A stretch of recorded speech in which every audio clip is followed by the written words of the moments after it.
Jangan tinggalkan. Kok bisa Anda niatnya mau buka spoiler film di YouTube, yang keluar malah tausiah? Kok bisa Anda lewat pulang, kok bisa mampir ke tempat yang dilewati, misalnya ada anak-anak yang sedang menghafal Quran? Kok bisa pulang kerja lewat masjid, padahal ada tempat lain yang mungkin tidak harus lewat masjid?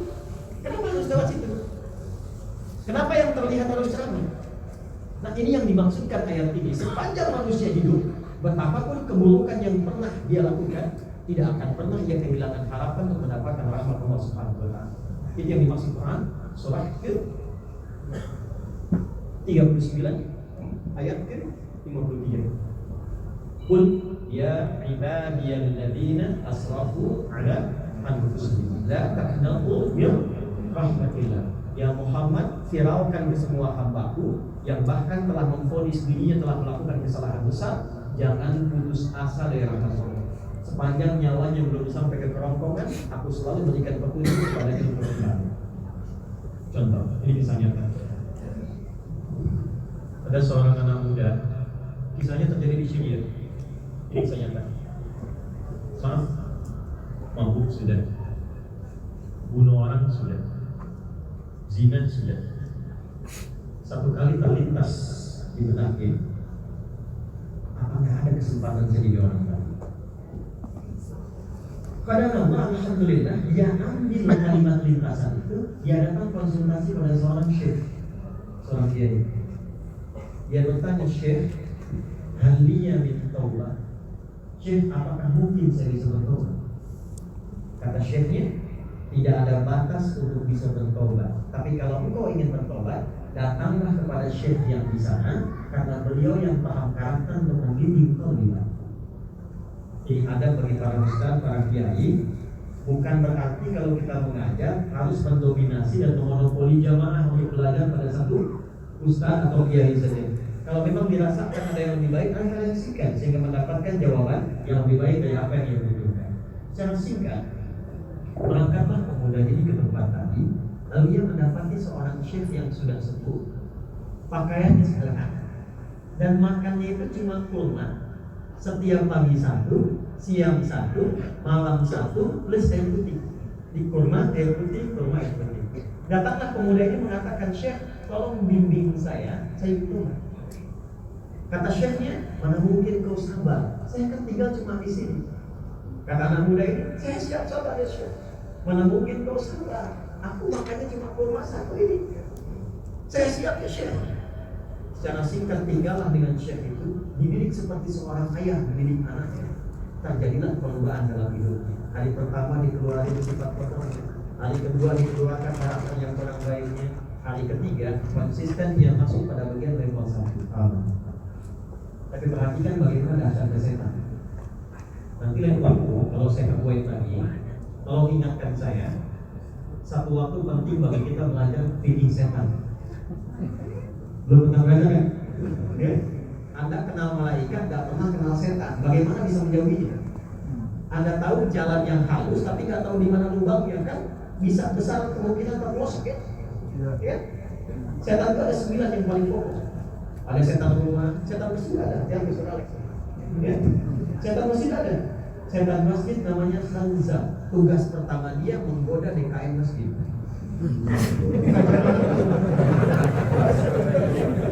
Bukan jamaah, DKM. Sebab kalau jamaah satu digoda dia hilang, yang lain datang. Tapi kalau DKM digoda, malas kalau datang. Kalau DKM-nya ribut berselisih, dia malas datang. Biasanya kalau awal-awal semangat semua, nanti pertengahan itu pasti aja ada perbedaan yang bikin ribut. Itu ada setan namanya Khanza, info dari sekarang. Tapi kalau jamaah sudah bagus, DKM bagus, maka dia pindah naik ke step berikutnya, menggoda dalam sholat. Kalau Anda belum takbir, ya Abu Daud, Anda akan dibiarkan fokus, dan ingat apa-apa. Tapi setelah mulai takbir, Allahu Akbar, baru dia mulai bertugas. Kata Nabi, dia akan berkata, kumpul kata. Dia hadirkan semua memori kita sebelum sholat, dia tanamkan di benak kita, dia katakan, ingat ini ya, ingat itulah. Sampai kita bisa mengingat apa yang tidak ingin kita ingat. Komen Nabi-nya, hatta la yash'urul musalli kalau kata yusalli. Sampai nanti akan ditemukan ada orang yang bahkan lupa, dia sadar berapa rakaat sedang menunaikan sholat. Nanti Nanti kalau nggak percaya, buktikan waktu asar. Sebelum Anda takbir, Anda bisa fokus. Tapi saat Anda mulai bertakbir, jangankan yang tidak angin Anda ingat, kata-kata saya barusan tidak bisa muncul lagi sana. Hati-hati, ada setan menggoda kata Ustaz Ali, Pak, itu setan. Nanti dia santai-santai. Ya. Nah, pemuda ini dalam 3 hari pertama dia dibiarkan oleh setan. Saya ulang ya, dalam 3 hari pertama dia dibiarkan oleh setan. Begitu melewati hari yang keempat, ini kisah nyata. Maka mulai datang setan. Kamu ini kan terbiasa dengan kenyamanan, makan enak. Syekh kamu selama hidupnya cuma kurma air putih. Jadilah engkau murid yang berbakti. Cari makanan keluar. Persembahkan untuk Syekh. Maka yang masih labil ini, tiba kemudian tergerak dengan godaan tadi, dia keluar dari masjid. Dipakai bakat lamanya untuk mengintai tempat-tempat rumah-rumah yang kira-kira melahirkan aroma-aroma yang sama. Rumah pertama dia tidak menemukannya. Rumah kedua keluar asap yang baunya wangi. Tiba-tiba dia naik ke atas tembok, dia melihatlah kemudian ada hidangan yang sudah matang siap untuk disantap. Lompat ke situ, dia buka, ternyata saat itu dia temukan beberapa terong yang sudah mulai matang. Dan di tempat itu terong itu belum mulai. Maka dorongan hati yang mengatakan, ambil saja, cobain dulu satu. Nanti kalau yang punya rumah itu kemudian keluar memergoki, katakan pada yang punya rumah, chef yang minta saya. Kan chef kamu cuma mati. Gampangnya gini deh, Anda minta sama panitia makanan. Jadi kalau ditanya buat apa? Ustaz yang perlu. Karena saya nggak minta. Gampangnya begitu. Maka dicobailah terong itu, dia ambil, dia gigit sedikit, artinya apa? Disinilah perlindungan Allah kalau sudah tidak sampai pada level yang pertama itu. Itu ketika seseorang berbuat maksiat, pasti Allah akan melindungi dengan keberadaan iman dalam diri. Maka ketika mulai digigit terong itu, keluarlah getaran dalam dirinya. Itu yang disebut burhan dalam Al-Quran. Laula qarra'a burhana rabbi. Jadi kalau ada iman walaupun kecil, itu pasti akan menghambat maksiat. Gak percaya gini ya? Anda keluar, coba-coba pakai sendal jamaah yang lain. Ya, tapi jangan dituliskan, coba aja digunakan ya, dipakaikan dulu. Itu kalau Anda iman walaupun di level amal, maka iman Anda akan mengatakan jangan lakukan, itu bukan punya Anda, yang punya Anda yang itu. Itu semua levelnya apa? Pekerjaan apapun, mau jadi dubes, jadi pebisnis, ada di hospitality, ada jadi perawat. Kalau masih ada iman dalam jiwa kita, iman itu akan menjadi benteng dari semua godaan-godaan maksiat yang mungkin dilakukan. Maka ketika masuk ke mulutnya itu belum masuk ke kerongkongan, imannya kemudian berkata, muntahkan. Itu tidak halal. Maka ingat dia dengan nasihat gurunya, dimuntahkan terong itu, berteriak dia Allahu Akbar, lari kemudian dia lompat di tembok itu, dia kejar kembali ke gurunya untuk minta petunjuk. Tapi kan cara Allah memuliakan kepada seseorang yang punya iman walaupun di level amal ketika dia meninggalkan maksiat karena iman. Begitu sampai di depan masjid, dilihat syekhnya sedang duduk seperti ini. Di depannya ada seorang perempuan, ditemani oleh seorang yang sudah sepuh. Ternyata begitu melihat anak muda ini, gurunya langsung panggil, "Bunda, kenapa? Anakku saya cepat sini." Datang murid dalam keadaan pucat merasa bersalah. Tiba kemudian gurunya langsung mengatakan, ini ada perempuan selesai masa iddahnya, ditinggal suaminya, dia mencari calon pendamping yang siap menemani. Aku telah merekomendasikan engkau menjadi pendamping. Kata anak murid ini, "Guru, saya nggak sanggup, makanannya saya akan numpang dengan Anda." Kata gurunya, "Kamu jangan khawatir, dia ditinggalkan harta yang cukup berlimpah, yang penting dia menginginkan seorang suami yang mampu melindunginya saja." Maka sepakatlah, diakarkanlah ternyata dengan orang tua tadi yang ternyata ayah. Setelah diakarkan, pamit pulang, mau dibawa ke tempat yang perempuan tadi. Keluar dengan perasaan bahagia, digandeng suaminya, ternyata jalan pulangnya itu melewati jalan tempat terong tadi. Rumah pertamanya mana? Begitu pas di depan rumah terong tadi, digandeng erat tangan istrinya, dipercepat langkahnya, tapi tiba-tiba tertahan. Ini kisah nyata. Kata istrinya, "Zauji, kalau gitu ya, saya mau kemana? Ini rumah kita nih." Jadi rupanya yang rumah ada terong tadi itu masih perempuan tadi. Dia sengaja masak terong untuk menyambut calon suaminya. Ini bisa lihat apa yang terjadi kemudian? Dengan gelisah dia tetap itu menangkap istrinya. Begitu masuk ke depan pintu rumah, kata istrinya, Zauji, intadil qalila. Saya tunggu sebentar ya. Begitu masuk kemudian ke dapur dan dia lihat terongnya bermasalah. Langsung perempuan diteriak dengan mengatakan, makan masih jadi gitu. Siapa yang makan terong saya? Suaminya kemudian menpucat dia menghadap ke belakang, lalu dia katakan, Zauji, kata sayang, demi Allah, wallahi, tadi terjadi seperti ini. Aku digoda begini, aku dapat terong ini, tapi saat aku makan belum sampai ke tenggorokan, aku muntahkan karena Allah, karena aku takut dengan apa yang akan Allah berikan kepada aku. Perhatikan komentar perempuan ini. Saya wasiatkan kalau semua istri komentarnya begini, damai di rumah. Perhatikan kata perempuan ini. Wallahi, secuil terong yang kau muntahkan karena Allah itu dengan imanmu itu, maka Allah ganti dengan semua terongnya, panci tempat terongnya, rumah tempat menaruh panci terong, dan pemilik terong. Secuil terong yang kau muntahkan karena Allah itu dan karena imanmu, Allah ganti dengan semua terongnya, panci tempat terongnya, rumah tempat terongnya, dan pemilik terong. Pengajian ada terong kan? Yang mau saya katakan, mempertahankan iman itu bukan sekedar membangun ketaatan kepada Allah, tapi pasti ada feedback yang kita raih. Jadi iman itu membahagiakan. Dan biasanya yang Allah kasih pertama kali itu bukan dunia, Pak. Jadi Anda jangan berharap kalau sholat dapat dunianya akan terlalu kecil. Terlalu kecil. Termasuk datang ke sini. Ya, perhatikan hadisnya. Dia ada di kitab Al-Ilmi, topik ketiga dari 57 topik di Sahih Bukhari. Dari Muawiyah radhiyallahu anhu itu dari Nabi sallallahu alaihi wasallam. Man yuridillahu bihi khairan yufaqihuhu fid-din. Allah kalau sudah menginginkan seorang berubah jadi baik, itu bukan diberikan harta, tanda pertamanya. Bukan diberikan jabatan, tanda pertamanya. Tapi diberikan dorongan untuk mau mengkaji tuntunan agama. Saya diberi amanah oleh Allah untuk mendapatkan jabatan. Apa petunjuk agama saya untuk menggunakan jabatan ini sesuai dengan pedoman Allah dan Rasul?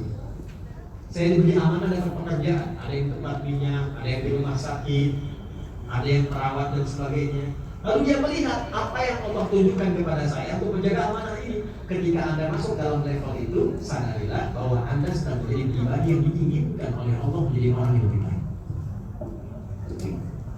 Nah sekarang, apa tandanya orang yang sedang dialihkan oleh Allah pada status yang pertama, amanu? Apa dulu yang memberikan? Maka dulu Al-Quran surah keempat, An-Nisa di ayat yang ke-100. Kali ini setelah bawah di pojok.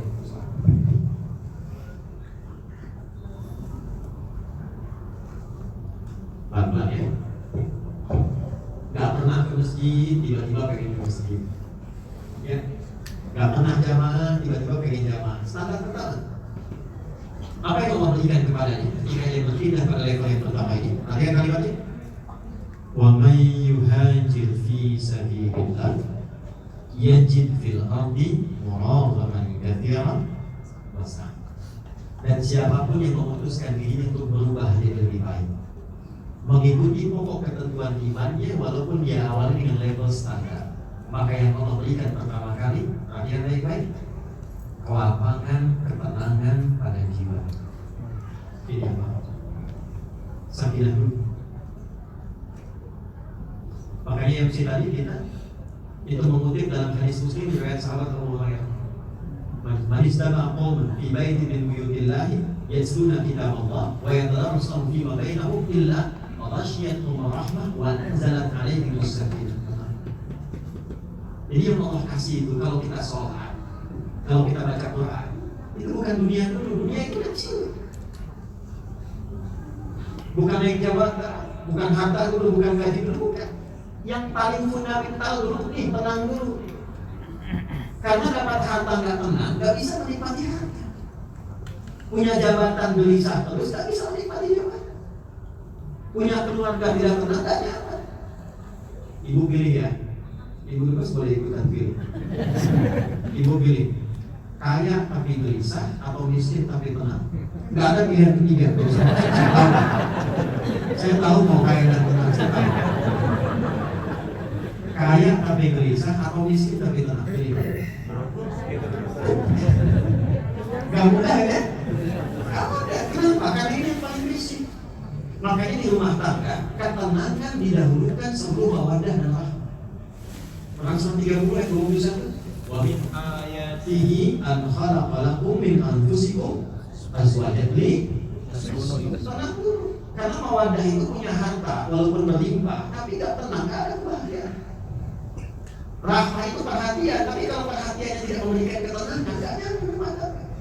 Makanya yang paling pokok. Karena itu ketika kita sholat dan ingin beralih menjadi pribadi level pertama ini, yang tadinya nggak sholat, yang tadinya nggak ke masjid, tiba-tiba ke masjid, yang Allah berikan pertama kali ketenangan. Makanya rumusnya dalam Quran standar, kalau sedang gelisah, sedang ada masalah, itu selalu diarahkan dalam Quran kepada level yang pertama ini. Yuk sholat, buka mushaf. Dahsyatnya itu gini Pak, maaf ya, itu kadang-kadang buka mushaf itu saking mu'jizatnya, belum dibaca, baru dilihat, ternyata ayat dan sholat yang sesuai dengan kebutuhan kita. Dan sering. Karena itulah dalam ibadah ini ada yang dikenal dengan dua, kita katakan. Jangan dulu sujud, bangkit dari sujud sampai kamu tenang dalam sujud. Jangan kamu bangkit dari rukuk sampai kamu tenang dalam rukuk. Dan ketika Allah berikan anugerah terindah pada seorang yang bisa untuk mendapatkan level pertama, dia berakhir tenang. Mahal ini. Ya. Dan saya kalau boleh ingin berbagi sedikit ya teman-teman yang kebanyakan di pekerjaan. Kalau bisa sebelum pulang dari pekerjaan, mampir ke masjid. Sahabat tuh dulu kalau mau kerja berangkat dari masjid, dari rumah ke masjid, lalu kalau pulang itu mampir dulu ke masjid baru pulang. Saya baru temukan rahasianya ketika meriset ada ayat-ayat dan hadis, ternyata sahabat-sahabat ini belajar dari spirit masjid yang bisa merubah aura dari kegelisahan menjadi ketenangan. Sehingga yang dibawa ke rumah itu bukan aura kantor, itu aura masjid. Gak percaya silakan. Anda jadi bos. Itu di kantor Pak, di rumah ada jadi ayah. Nabi Ibrahim itu di Rasul itu di luar, di rumah itu dengan anaknya jadi ayah. Ya abadi, ya abadi. Saya ini Pak seumur umur, saya disebut syekh, disebut kiai, disebut ustaz. Kapan? Di luar. Anak saya seumur umur gak pernah panggil ustaz. Gak ada saya pulang dipanggil ustaz. Itu ayahnya. Itu ayahnya. Dan tidak ada yang paling indah dari seorang ayah kecuali perhatian yang memberikan ketenangan. Anak kita, anak ibu kan butuh ketenangan. Anak bapak kan butuh ketenangan. Dan tidak ada yang paling indah memberikan itu kecuali apa? Masjid. Kalau nggak percaya silakan masuk masjid itu. Baru masuk aja, baru masuk. Itu lain. Awalnya sudah lain. Apalagi sholat 2 rakaat, duduk samping AC.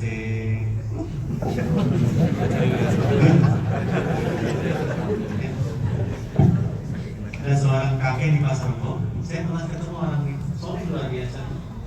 Itu masya Allah saking solehnya cuma merawat musola, tapi hidupnya tenang sekali. Sampai datang orang Qatar ke situ dan mengatakan saya ingin merenovasi musola ini menjadi lebih baik. Anda bisa kebayang dengan orang Qatar datang ke pasar Rebo, tapi daerah desa, tahu dari mana tempat itu, dan yang dituju langsung bapakan. Singkatnya digantilah musola itu, ditata jadi lebih baik. Itu dirawat betul sama bapak ini. Mohon maaf, seperti kebanyakan seperti di Kuwait ini dibuka sendiri, bersihin sendiri, adzan sendiri, qomat sampai imamnya di situ. Saking cintanya dengan masjid ini, beliau harus memastikan yang mengepel itu tetap beliau. Perhatikan cara Allah memanggil beliau pulang, indah sekali. Hari Kamis sedang puasa sunnah, ibadah asar, di tempat yang penuh ketenangan, cuma tidur-tiduran tunggu buka. Malam melek dan pulanglah dalam panggilan ketenangan. Ya ayyatuhan nafsu. Beliau wafat di tempat tugasnya, di tempat paling tenang dengan keadaan yang paling tenang. Cuma malam melek. Hati-hati belakang tuh, malam melek.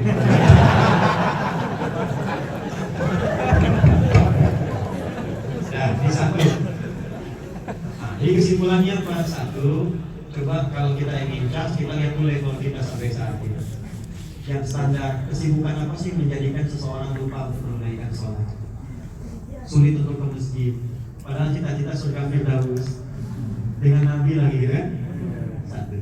Yang kedua, jangan pernah simpulkan kalau pernah berbuat salah Allah tidak akan menerima taubat. Tidak, justru sebaliknya. Perhatikan baik-baik ya. Allah memberikan pahala lebih banyak pada pelaku maksiat yang mau bertobat dibandingkan dengan orang soleh yang konsisten beramal kebaikan. Jika ada pelaku maksiat tiba-tiba tobat, itu yang diturunkan bukan pahala, yang diturunkan oleh Allah cinta Allah. Itu ada di Al-Baqarah ayat 222. Innallaha yuhibbut tawwabin. Sungguh Allah mencintai pelaku maksiat yang mau bertobat. Jadi kalau ada orang berbuat maksiat ditawarkan cinta Allah dan dia tak mau mengambil juga, dengan cara apa lagi Allah mengambil dosa? Itu tak gitu. Makanya ulama sering berkata begini, Allah lebih mencintai pelaku maksiat yang gemar bertobat dibandingkan orang soleh yang tidak pernah merasa salah. Boleh bikin status ya? Allah lebih mencintai pelaku maksiat yang gemar bertobat dibandingkan orang soleh yang tidak pernah merasa salah. Jelas? Oke, itu satu. Yang sekarang kita masuk pada bagian yang kedua. Kalau sudah naik levelnya dari aman menjadi yu'minun, berarti kan turunan apa lagi? Ini baru sholat, yang ini berjamaah.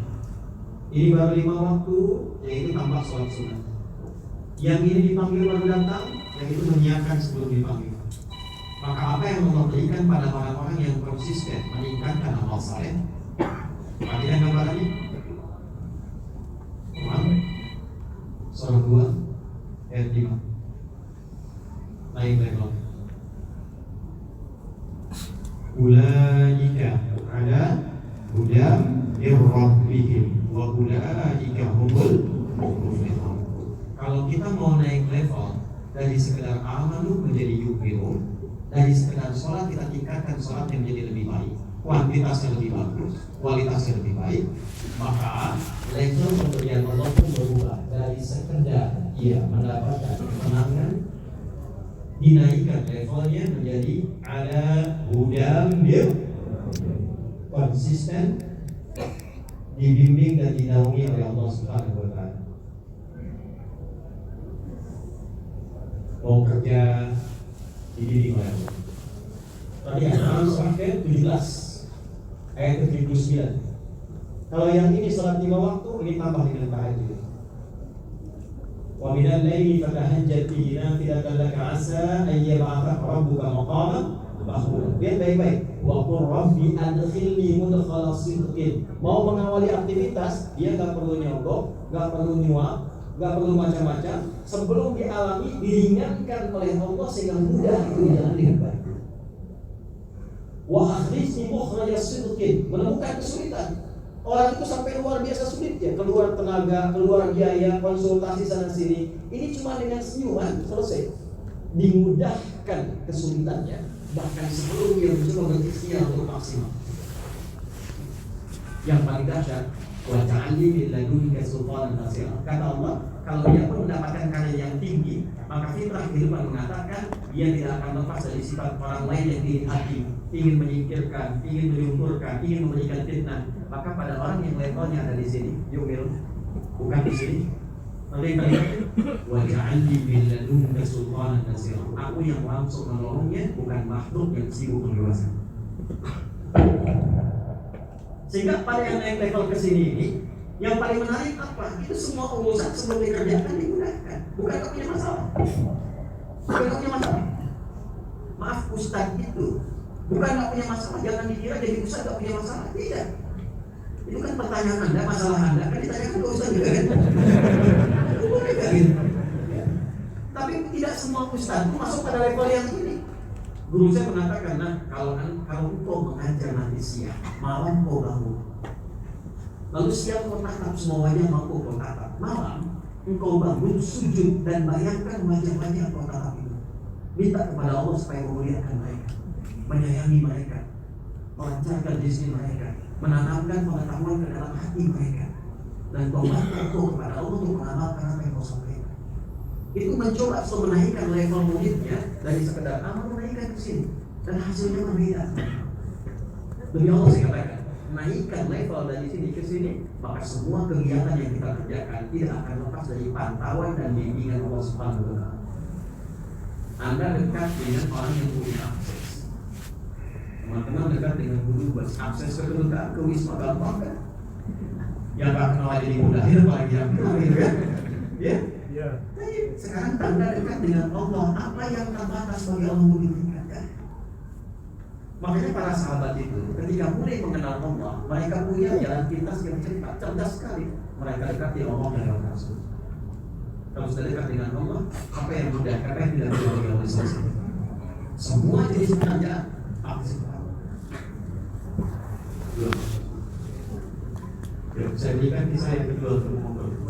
Ini kisah nyata. Saya nggak cerita kecuali yang nyata. Ada seorang pemuda sibuk kerja, tapi dia naikkan level ibadahnya dari amanu pada yuminun. Dia ambil satu amalan. Maaf kalau pengen naikin, jangan ekstrim dulu ya. Jangan langsung sholat tambah tahajud, tambah rawatib, tambah puasa sunnah. Gak usah terlalu tambah sore dulu. Jadi step by step dulu. Bisa sebelum puasa tahajud dulu.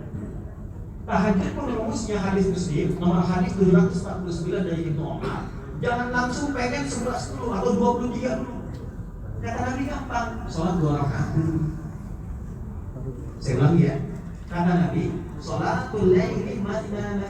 Kalau Anda baru memulai amatir, pengen memulai tahajud, maka coba jangan banyak-banyak dulu. Tunaikan 2 rakaat.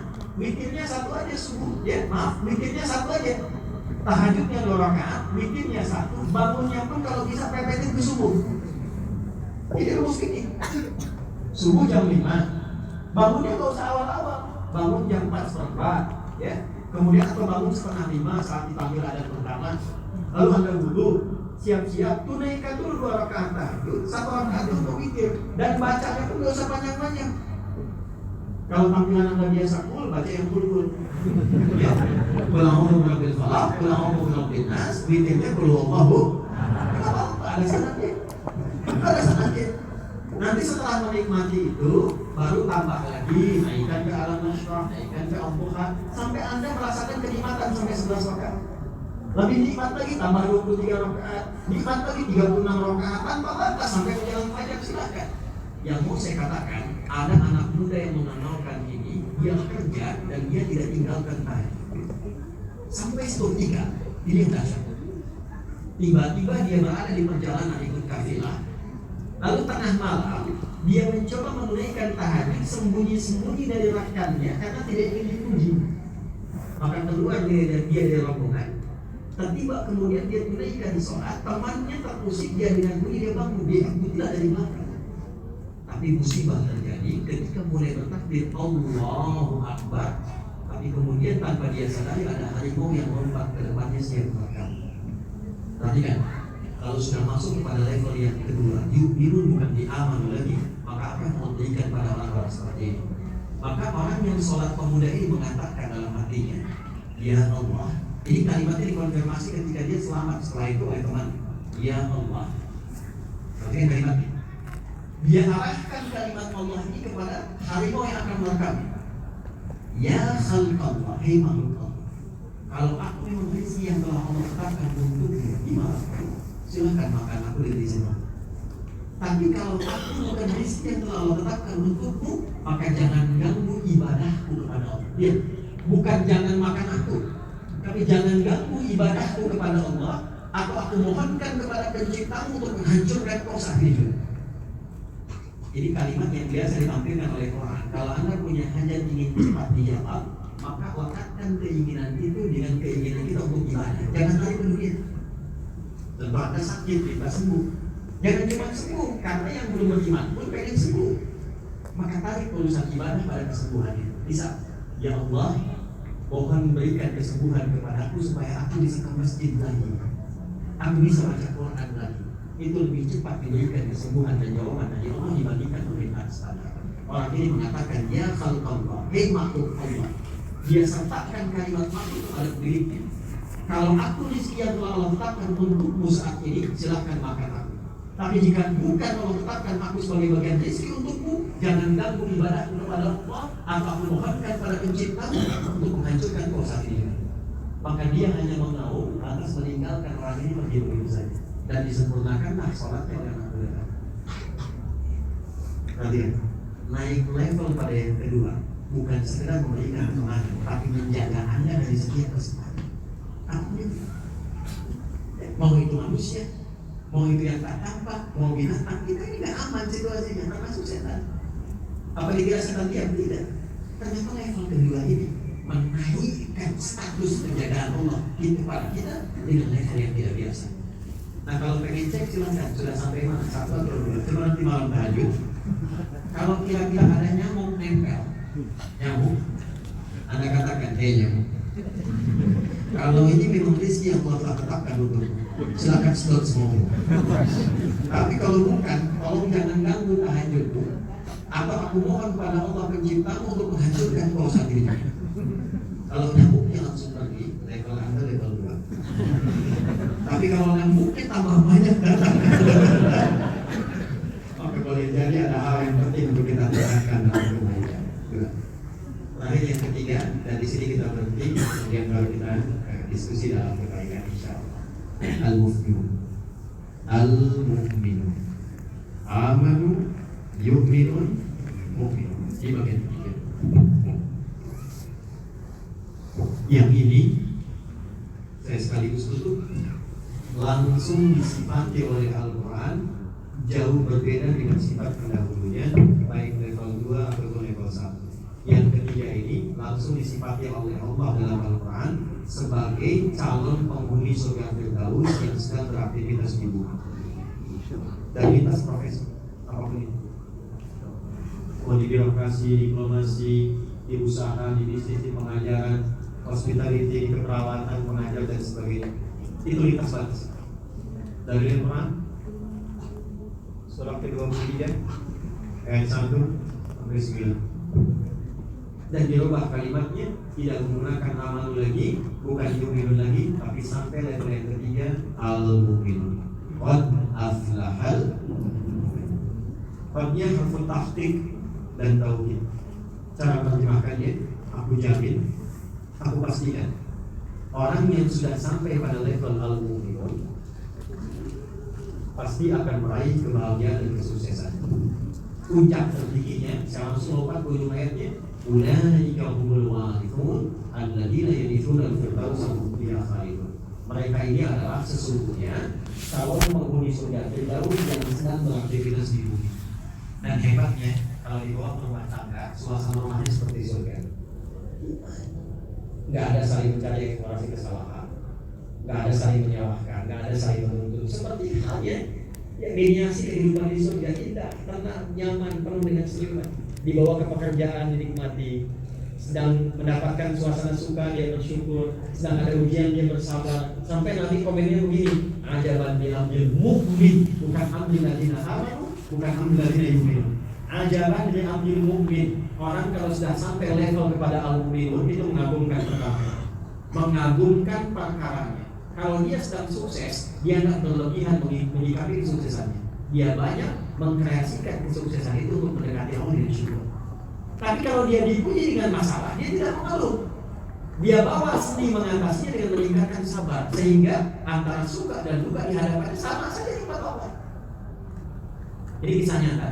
Ada seorang ayah, anaknya meninggal, diterekam segala, ibu lengkap. Nanti gurunya akan kita ini tahu nggak?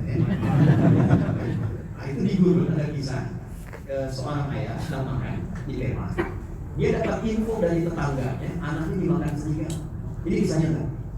Kata tetangganya, Fulan, indah bidaka, Fulan, anakku itu maktulun, akan abudin. Dia tewas, dimakan serigala. Dengan itu dia katakan, inna lillahi wa inna ilaihi raji'un, kemudian makan lagi.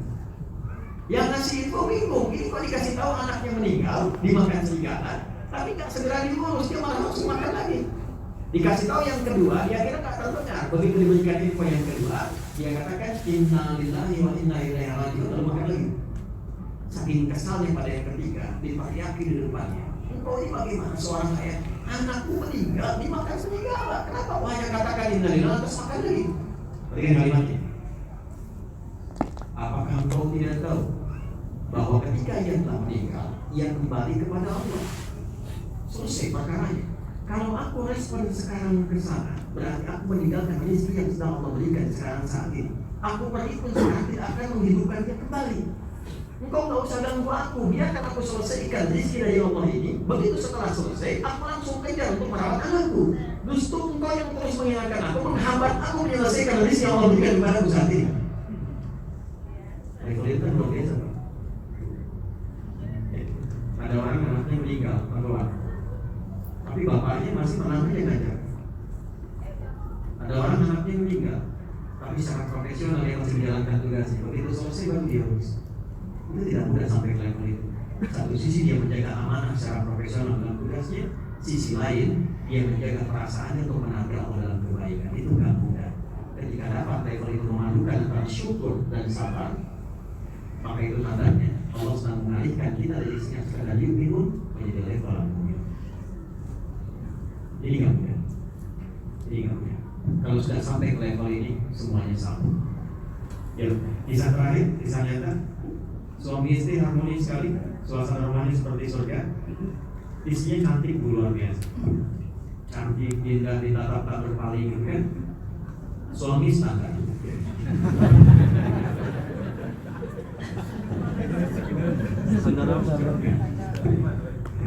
Satu kali gini, tapi Allah bersatukan. Satu kali, istri dan katakan luar biasa. Lalu suami melihat matanya tak berkedip, wajahnya tak berpaling. Istrinya komen, suami mami kan, sayang kamu kenapa? Kata suaminya, wallahi demi Allah aku bersyukur kepada Allah yang telah menitipkan engkau kepadaku, sehingga aku tidak berpaling pada siapa. Maka apa jawab istrinya? Wallahi nahnu fil jannah. Sayang, demi Allah kita berdua insya Allah akan disatukan di surga. Kata suaminya, kok bisa? Karena engkau bersyukur dengan keberadaan aku dan aku bersabar. Tapi tidak ada marah. Ya saya tidak ada marah. Dan Allah tidak ada marah. Kayak caranya Nabi dengan Saudah. Sayyidah Saudah binti Zamah misalnya. Ya saya semalam cerita itu kan usia udah di atas 70 tahun, tapi masih bisa bikin adonan sambil bercanda dan panggil sayang. Tepungnya itu masih diletakkan oleh Nabi di kening istrinya, padahal usia sudah lewat 70 tahun. Makanya semalam saya sampaikan kenapa Nabi diizinkan menikah lebih daripada 4 istri. Tenang Bu ya, aman nih. Kenapa diizinkan oleh Allah? Karena ternyata semua istri Nabi itu mewakili seluruh kemampuan di bumi. Ada yang senang belajar, ada yang senang fashion, ada yang senang masak, ada yang senang diskusi, ada yang senang ngobrol-ngobrol, juga ada kok. Tapi kemudian itu dirawat oleh Nabi dan diarahkan pada nilai-nilai positif dan kebaikan. Secara singkat, bagaimana caranya kita bisa naikin level dari yang aku jadi yuminun dan terakhir menjadi aku. Yuk, saya cepat dan saya tutup. Amanu jaga sholat. Yuminun tingkatkan sholat. Mu'minun dia meningkatkan sholatnya dan konsisten dalam kekhusyuan dalam sholatnya. Coba lihat bahasanya. Qad aflahal mu'minun alladzina hum fi sholatihim. Bukan sekedar sholat, tapi dia berusaha belajar supaya khusyuk selama sholatnya. Al-mu'minun. Dan gak pernah disebutkan untuk ustaz saja, untuk nabi saja, untuk kiai saja, tidak. Anda silahkan jadi pekerja, Anda silahkan jadi perawat, Anda silahkan di minyak. Begitu juga panggilan sholat, Anda tunaikan sholat dan berusaha khusyuk menunaikannya, maka masuk ke dalam rumah. Ini barangkali beberapa bagian yang bisa kita ulas. Kalau ingin mendalami lebih, cari kitab Sahih Al-Bukhari. Buka topik yang kedua, namanya Kitabul Iman. Di situ ada 57 hadis dari Nabi yang membimbing kita untuk menaikkan level keimanan dari level 1, level 2 sampai dengan level yang ketiga. Silahkan disesuaikan pada level-level ini dan tolong jangan kait-kaitkan sekali lagi dengan musim-musim politik. Jangan dikatakan level 1 amanu, level 2 yuqinun, level 3 al-mu'minun. Kita enggak ada hubungannya. Jelas? Baik. Saya kira sebagai pengantar saya cukupkan dulu. Nah sekarang saya ingin tutup dengan karakter yang terakhir sebelum kita tanya jawab. Ternyata yang paling indah disifati Al-Quran paling banyak itu bukan ibadah ritualnya. Yang paling dahsyat, orang kalau sudah sampai ke level al-mu'minah, itu oleh Al-Quran yang diperbanyak keterangan sifatnya, ternyata bukan aspek ritual, ternyata aspek sosial. Saya ulangi, ternyata aspek sosial. Cepat, apa buktinya orang berhasil menunaikan sholat? Saya ulangi, apa buktinya seseorang dipandang berhasil menunaikan sholat?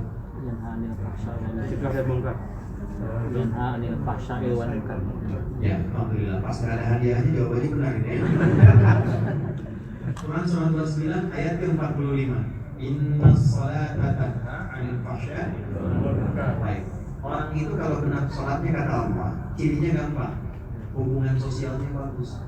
Dia bisa mengontrol dirinya dari tindakan-tindakan kontraproduktif, tindakan negatif. Yang buruk itu cuma dua, nggak ada yang ketiga.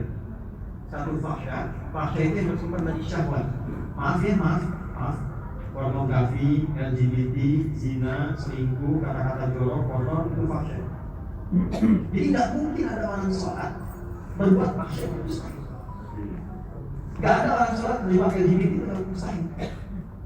Munkar itu keburukan yang bersumber dari syahwat perut dan akal. Korupsi, sogok menyogok, merampok, membunuh, menipu, ya, mengecilkan, berkelahi, memecah belah, bikin hoax, itu munkar. Jadi nggak mungkin ada orang sholat mengerjakan perbuatan munkar, itu mustahil. Ibu dubes itu rajin sholatnya. Tiba-tiba datang orang, Bu, kami ada proyek fee-nya sekian buat ibu, kalau ibu bisa meloloskan. Ibu dengan bangga mengatakan, maaf, jadi saya jadi tahiyat, gak akan pernah dipakai maksiat. Bu, fee-nya naik, Bu, 1 juta dinar. Tunggu sebentar, saya istimewa itu. Bisa, Bu. Tapi insya Allah beliau enggak. Itu subuhnya sudah konsisten di masjid. Kalau ada orang yang subuhnya konsisten di masjid, itu pasti jadi baik kita. Pasti baik kita. Jadi kalau pengen jadi baik gampang, konsisten subuh di masjid. Ya, konsisten subuh di masjid. Walaupun itu nggak mudah untuk konsisten itu tahapannya ada 9 langkah.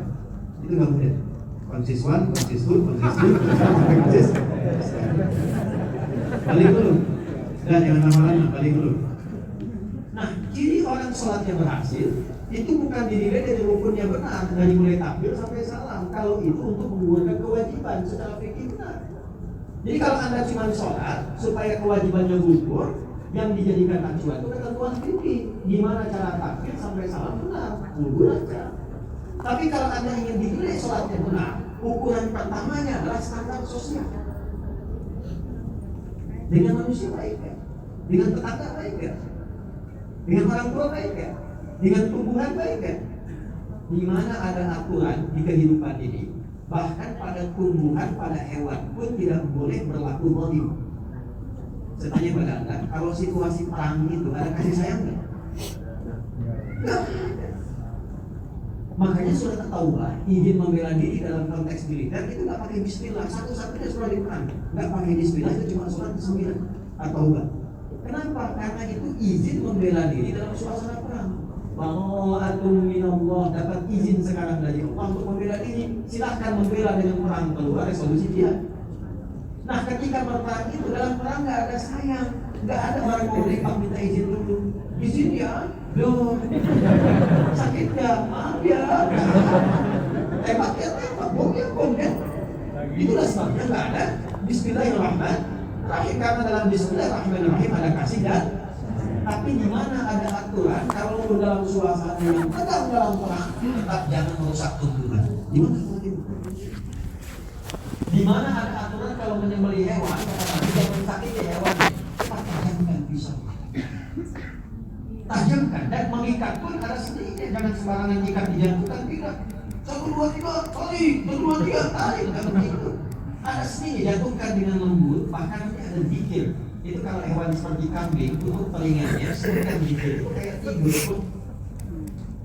Dan itu kalimat lagi tajamkan pisau. Nanti ulama boleh praktekkan itu. Tapi ketika mengajarkan pisau itu dilarang dilakukan di depan hewannya. Sama dia, coba apa dia? Gak bisa. Itu aturan dari mana? Cuma di Islam. Nah yang paling menarik, ukuran orang yang sudah sampai pada level al-mu'minun, saya tutup, ternyata yang banyak disinggung di Quran itu bukan pada amalan ritualnya, tapi keberhasilan dari value yang dia pancarkan dari sifat-sifat ritual pada aspek sosialnya. Maka turun ayat misalnya 1, innamal mu'minuna ikhwatun fa'aslihu bainahum. Kalau orang sudah sampai pada level al-mu'minun, ciri yang pertama, mereka menjaga persaudaraan, ya, dan menjaga persatuan. Saya menginginkan semua kita yang berada di sini, sekian ribu orang apalagi yang mengaku muslim dan beriman, masuklah pada level yang tinggi. Tunjukkan kepada Allah bahwa kita sudah layak masuk ke level tinggi. Jaga persatuan. Walaupun di sini ada KCIN yang Muhammadiyah, ada yang KCNU, ada Aisyah, ada Pakaian, kreasikan itu jadi energi untuk membangun, menginspirasi kebaikan. Betapa indah kalau dari Kuwait ini disampaikan kepada negara-negara lain pesan-pesan ke tanah air bahwa di sini NU dan Muhammadiyah bersatu dengan NKRI. Bikin program sama-sama, difasilitasi oleh kedutaan, bikin program untuk Palestina, tunjukkan satu nama kebaikan. Di sini itulah al-mu'min. Kalau cuma ini NU masjidnya pakai bismillah, dan Muhammadiyah di sini bismillahnya disiarkan, Anda baru sampai level yang pertama. Bismillahirrahmanirrahim. NU ini.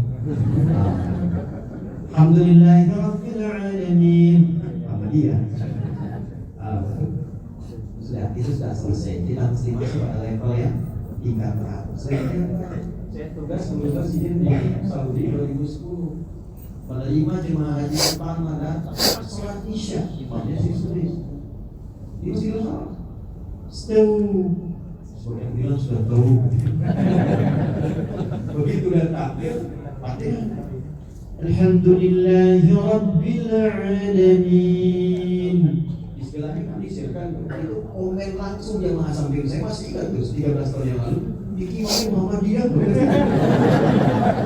Saya itu sampai selesai bacakan dulu, saya langsung komen Muhammadiyah sama Masjidil Haram. Nah, jadi saya berharap mudah-mudahan materi kita sekarang ini bukan hanya mencas iman, tapi membuktikan refleksi keimanan itu dalam konteks level yang tinggi untuk membangun persatuan dalam kebaikan. Terakhir, Quran surah 9 ayat 122. Pakai iman lagi. Wa ma kana al-mu'minuna liyanfiru tanggung jawab diaspora.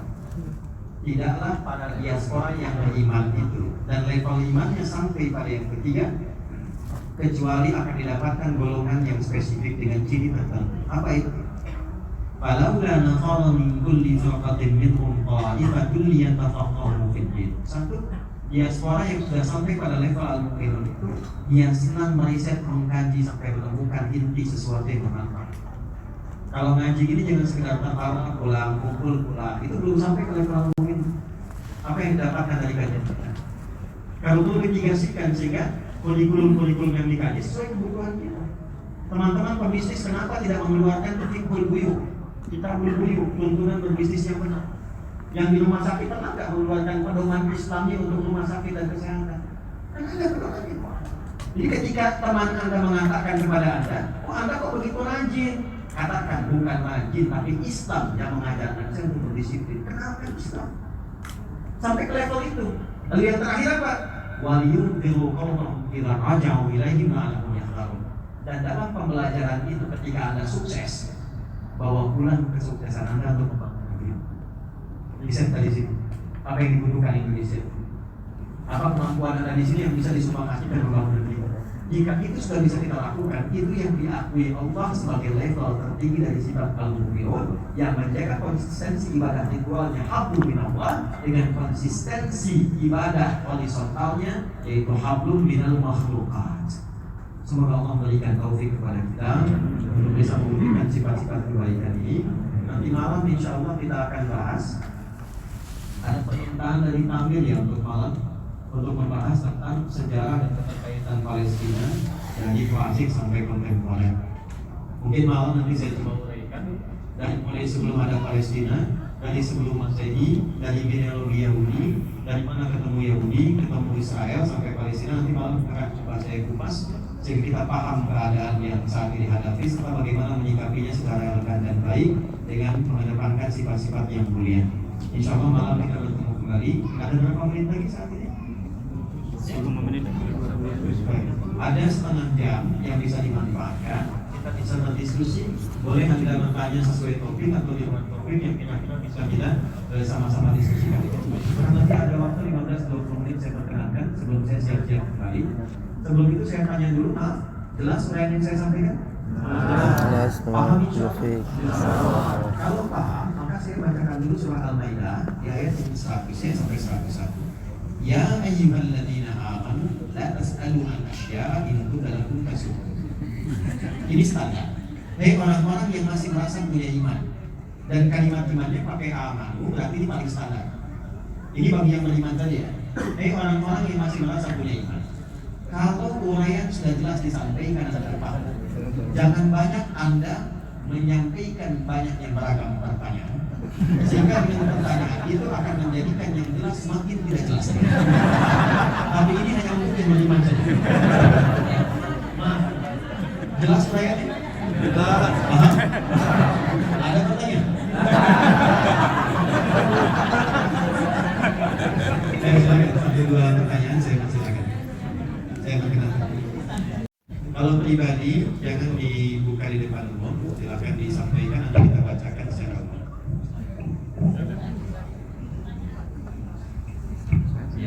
Baik, pada sesi diskusi ini, insya Allah tadi sudah disampaikan oleh Amin Masjid bagi siapa jemaah yang punya pertanyaan bisa disampaikan langsung di grup atau dijawab kepada YSD dari Takmir Masjid.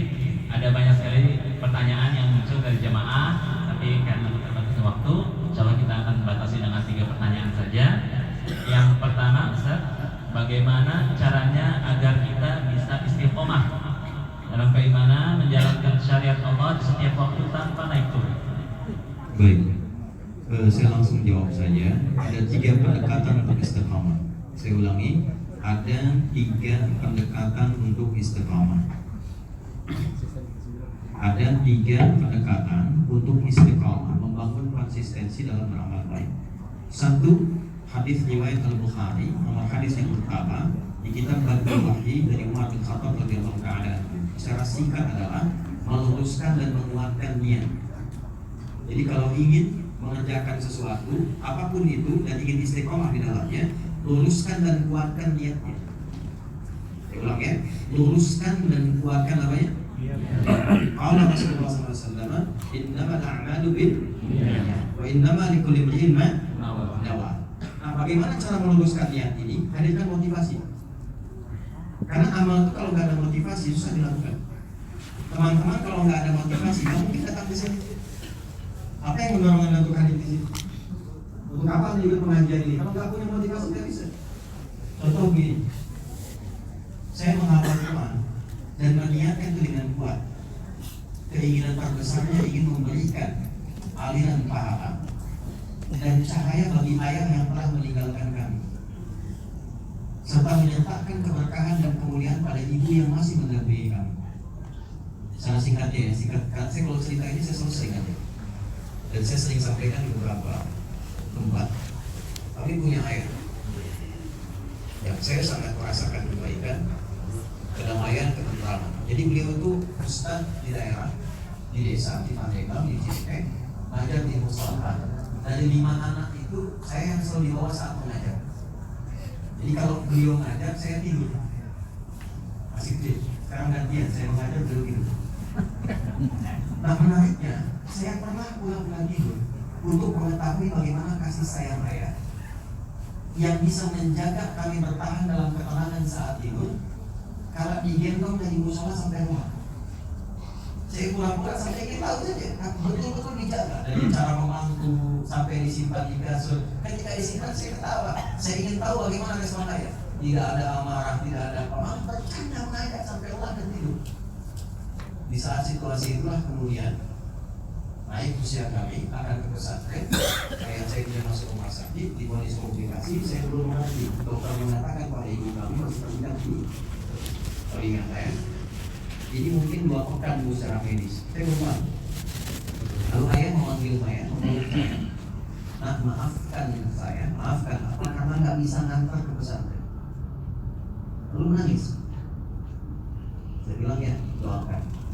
Lalu saya nggak menangis, saya tidak menangis, saya ada menangis, saya berangkat.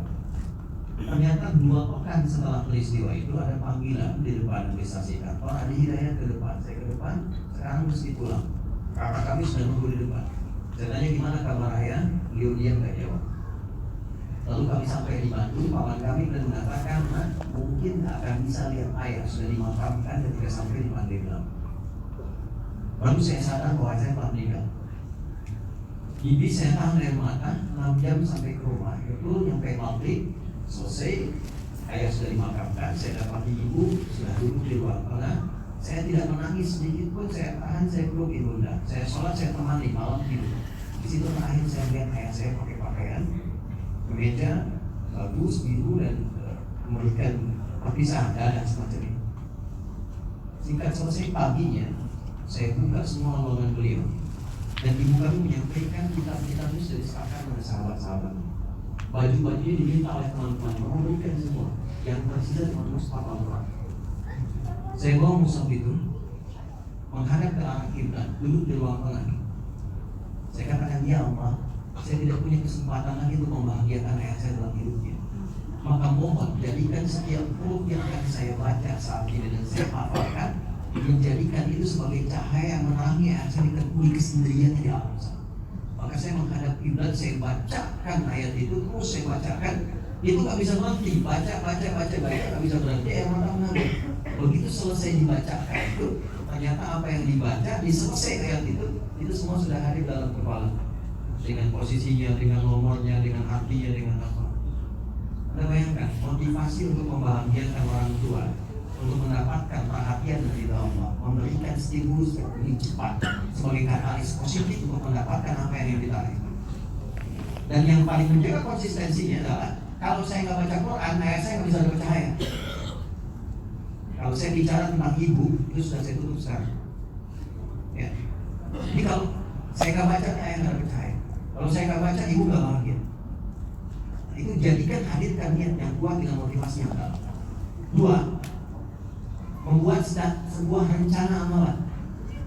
Jelas bahasa Qurannya. Ya ayyuhalladzina amanu taqullaha wal tanzur nafsun ma qaddamat lighad. Kalau ingin istiqomah dalam satu amalan, tetapkan amalannya dulu. Apa yang sekarang kita nyaman untuk kita kerjakan. Misal, saya pengen dapat harapan untuk mengerjakan misalnya amalan-amalan penghuni surga Firdaus. Dan kita pengen masuk surga kan? Sedangkan surga itu ada 8 jenis. Keluarkan surga apa yang ingin kita masuki, keluarkan amalannya satu-satu, kemudian jadikan kurikulum. Misal, saya pengen masuk ke surga Firdaus, amalannya kan 4 yang pokok. 1, sholat dengan khusyuk. Yang kedua, berusaha mendapatkan harta supaya bisa dipakai amal soleh, minimal zakat. Jadi Anda itu bekerjanya supaya kaya atau supaya bisa ibadah. Kalau supaya kaya, itu surga biasa. Tapi kalau Anda bekerja untuk mendapatkan kekayaan supaya ibadah, itulah tipikal karakter calon penghuni surga Firdaus. Jadi Umar itu kerja, Utsman itu kaya, Abdurrahman bin Auf itu kaya banget, bukan untuk mengumpulkan harta, supaya bisa ibadah lewat harta. Walladzina hum lizakati. Yang ketiga, mengontrol diri supaya yang keluar itu sifat-sifat baik saja. Nggak bicara kecuali yang penting, nggak menatap kecuali yang baik. Ya. Yang keempat, jaga kehormatan diri untuk tidak selingkuh. Jaga 4 amalan ini. Anda mau jadi pengusaha, jadi pebisnis, jadi perawat, jadi macam-macam, 4 hal dijaga. Siapkan kurikulumnya. Nanti dibagi latihan. Bulan ini saya pengen berlatih sholat yang khusyuk. Sudah dapat, bulan depan saya pengen berlatih bagaimana caranya dapat harta yang berkah. Bulan depannya saya berlatih bagaimana caranya bisa mengontrol keadaan diri saya sehingga yang keluar yang baik-baik saja. Konsisten ini selama hidup, jaga sampai wafat. Yang ketiga, yang terakhir, berkumpulan dengan komunitas-komunitas yang baik, yang punya cita-cita yang sama. Karena itu kalau bisa ini kan banyak, kenapa nggak bikin dari database itu dibikin misalnya aplikasi itu semua? Lalu sesuai hobinya dibikin kurikulum. Ini yang pengen tahajud bikin grupnya, yang pengen Quran bikin grupnya. Kami sekarang mendampingi beberapa kepala daerah di Indonesia. Kami menghadirkan program namanya lokalisasi untuk menghidupkan sistem di daerah, di lokal-lokal. Misal kita ke Goa, kita sampaikan, Pak Bu, kenapa kalian bikin sistem lokalisasi, bikin aplikasi? Masa iya nggak ada yang bisa bikin kok orang lokal tuh di sini? Lalu dimasukkan ke aplikasi itu misalnya Goa Sejahtera. Jadi di situ yang dimasukkan apa? UMKM-nya masuk situ, yang jualan beras siapa, yang jualan baju siapa, yang macam-macam. Jadi belinya ke situ saja. Lalu kemudian tukang-tukang ojeknya bikin aplikasi, aplikasinya lokal. Jadi ASN yang pakai, jamaah yang pakai, berputar di situ, ZIS-nya dibuka di situ, di masjidnya dikoneksikan, hartanya diputar di situ. Kelebihannya baru seperti pusat. Yang terjadi apa? Makmur sekarang. Kenapa teman-teman nggak buat di sini dimasukkan database-nya? Ketika ada yang sakit diinfokan semua berdoa, ada yang nengok, ketika ada yang kurang bisa diberikan, ketika butuh sesuatu yang lain siap. Jadi kalau kedutaan misalnya punya satu misi atau punya program, ya karena dengan cepat. Teman-teman punya satu acara, ya atensinya juga cepat. Itu hal. Bikin komunitas. Ya itulah sebabnya Imam An-Nawawi menuliskan dan merumuskan 1896 hadis untuk bagian ketiga ini. Diberi nama Riyadhus Shalihin, taman orang-orang yang saleh. Jadi kalau Anda ingin mendapatkan sifat istiqomah tadi, supaya ada yang ingatkan, supaya ada yang miskol, dan miskolnya pun khairuyyarah bukan syarrayyarah. Ya, malam-malam miskol tahajud, siang-siang ingetin untuk salat. Kalau masih belum menemukan, koneksikan ke tempat kami Quantum Akhir Institute. Kita punya 20 negara asosiasi. Oke, ahli Quran gratis. Daftar, saya bawa manajernya ke sini. Seperti ini. Nah ini, Anda boleh daftar gratis, programnya gratis. Ada yang dari Jepang, dari Amerika. Di Amerika kita ada 5.000 orang. Sekarang sudah melahirkan 10 orang anak muda, youth-nya itu para hafid semua. Ada di komunitas kita, ada ilmuwan, ada yang perawat, ada yang kemudian pengajar, ada ahli fisika, ada ahli lab, 5.000 orang di Amerika saja. Di Jepang sekarang kita sudah beli gedung, bikin sekolah, nanti bulan Maret akan diresmikan. Itu sekolah Islam pertama yang kurikulumnya itu berasal dari kita, dari Indonesia, dipadukan dengan Cambridge dan budaya Jepang. Ya teman-teman boleh silakan kumpul yang pengen menghafal Quran online bisa. Ustaz, saya tinggal di Kuwait, saya punya waktu, nanti akan ditanya, Anda punya waktu sehari dengan Quran berapa lama? Oh, saya punya waktu 15 menit, jam berapa waktu Kuwait? Kami punya 100 muslim, bisa membimbing online dalam 24 jam bergantian. Oh, jam sekian Anda akan ditelepon diingatkan, jam berapa kami mengingatkan, dijaga, nanti dihitung. Kalau Anda punya waktu 15 menit dalam sehari, Anda akan hafal Quran dalam hitungan waktu sekian. Bu, izin, ada satu kelas yang hebat. Saya mohon maaf dengan kalimat ini. Ada perempuan-perempuan malam itu meninggalkan profesinya, dan kita punya kelas untuk mereka. Kami tawarkan berapa yang Anda dapatkan dalam sebulan, lalu kita ganti biaya sebulan dengan kompensasi Anda mau kenal Quran. Kita jelaskan, kita motivasi. Dari yang tadinya mereka aktif di malam hari, mereka tobat dari itu, sekarang menjadi para penghafal Quran. Dan yang nggak kenal Quran, sekarang bahkan ada yang sudah hafal Quran 1 juz, 2 juz. Dan setiap kita mengadakan itu rata-rata paling sedikit 10.000 orang, 85% itu anak muda. Mereka menghafal dan rata-rata sekarang berlomba menjadi penghafal Quran. Jadi saya katakan dengan istiqomah tadi, 3 bagian ini, niatkan dengan sempurna, punya motivasinya, siapkan kurikulum untuk yang bisa diprioritaskan sebagai amalan. Yang ketiga, bikin komunitas yang saling mengingatkan sebagai yang baik. Jelas insyaallah. Allah a'lam bishawab. Dua, Ustaz.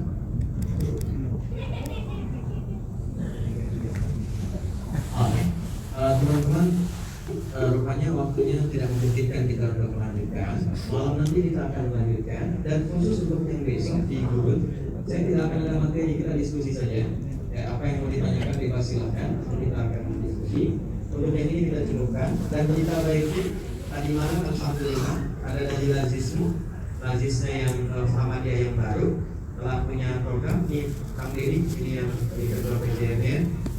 Yang Lazis semua ada Lazis. Jadi tadi malam kita ada program untuk mensupport juga dari pemerintah perhatian terhadap Palestina dan juga sikap Gubernur yang sangat luar biasa.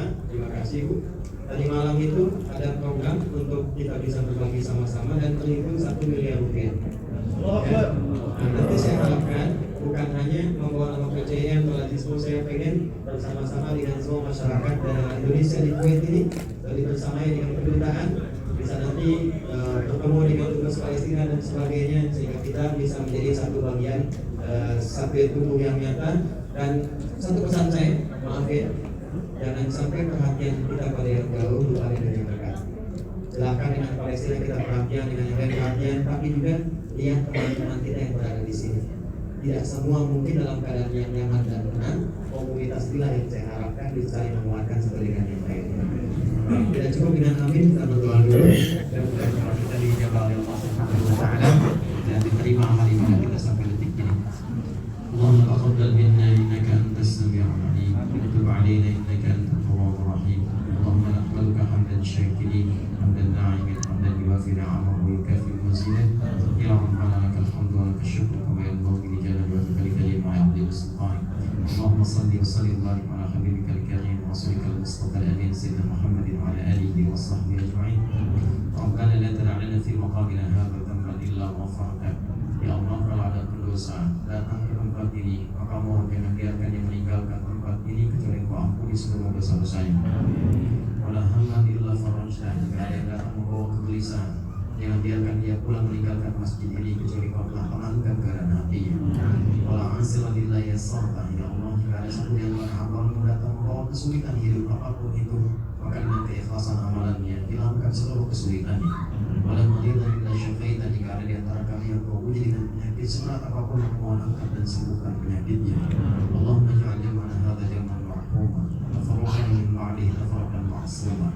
Ya Allah, jadikan pertemuan kami mengikat kebaikan dan kemuliaan di antara kami. Dan bila pun kami mesti berpisah, jadikan perpisahan kami mengantarkan pada pertemuan yang lebih baik dan saling mencintai dan kebaikan di antara kami. Allahumma faddilan lana Indonesia wa ja'alna baladan thayyibatan wa tardaha. Ya Allah, mohon jaga negeri kami Indonesia. Jadikan negeri yang Kau ridhai, negeri yang Kau berkahi sesuai dengan apa yang telah Kau tetapkan. Wa barik hadhihi bilad Kuwait ya arhamar rahimin. Barik ahlaha ya rabbal alamin. Wa alif baina qulubihim lana ya rabbal alamin. Ya Allah, berkahi negeri Kuwait yang kami tinggali saat ini, berkahi penduduknya dan jadikan keberkahan itu terpercik kepada kami untuk hidup bersama dan bersama mereka dalam kebaikan. Allahumma rabbana atina fid dunya hasanah wa fil akhirati hasanah wa qina adzabannar. Sallallahu alaihi wasallam Muhammad wa ala alihi wa sahbihi ajma'in. Wa akhiru da'wana subhanakallahumma rabbana wa bihamdika asyhadu an la ilaha illa anta astaghfiruka wa atubu ilaik. Walhamdulillahi rabbil alamin. Assalamualaikum warahmatullahi wabarakatuh.